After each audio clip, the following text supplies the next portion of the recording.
Hey, what's up, guys? Just want to show you what's going on today. I got a motor here that went out on a deli kitchen exhaust hood. It's a 3/4 horse motor.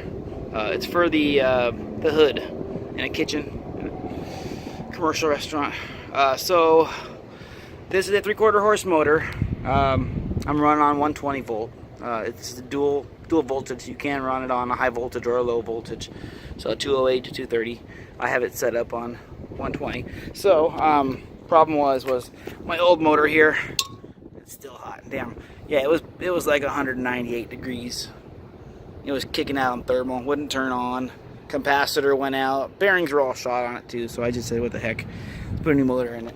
I'm going to show you the difference between when you first put a motor on. It's very critical to make sure the belt's not too tight. And on this motor, there's a certain amp rating that it's supposed to run at when it's running.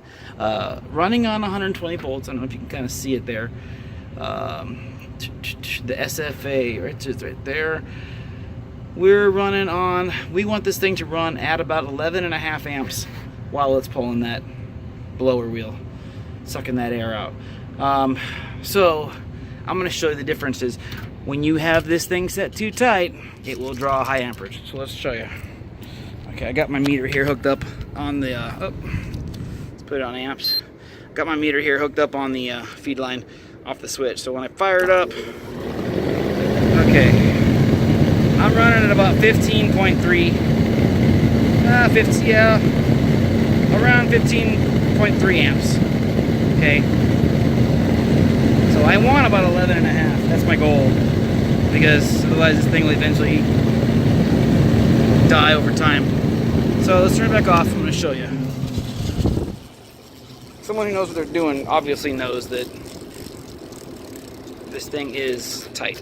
So let's take the belt off. And don't worry, people, I'm going to put a new belt. I'm just testing it right now. Because I know someone's going to say, oh, you should have put a new belt on it. That belt's bad. Okay.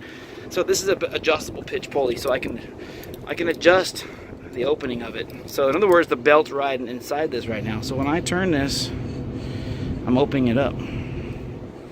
So you can see it's getting wider. So let's just play. I'll just give you an example. Here we go. So now the belt's going to ride deeper inside this cone. Let's tighten up the set screw here. Tighten it up. Now let's put the belt back on. Now, look at how nice and loose that is. See, now you can tell it's riding in lower. I'm inside the channel more. When you do this, it puts less tension on the motor. So what happens when you put less tension on a motor? The motor doesn't have to work as hard. So let me show you the amp draw now.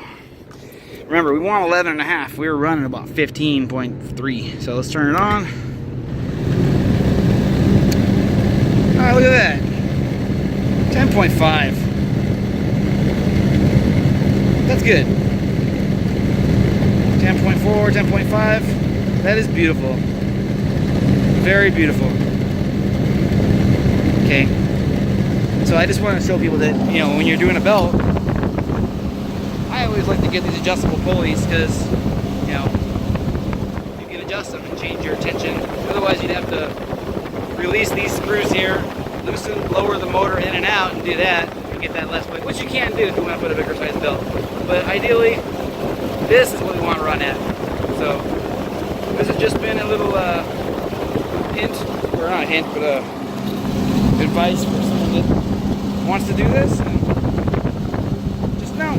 So, all right. So I'm gonna turn this off and put this all back together, put a new belt on it, and it should be good to go. So yeah, 10.5 amps, running sweet. Okay. All right. Thanks for watching. If you have any questions or want to talk crap, go ahead and leave a comment because that's what people do nowadays. Thanks. Have a nice day.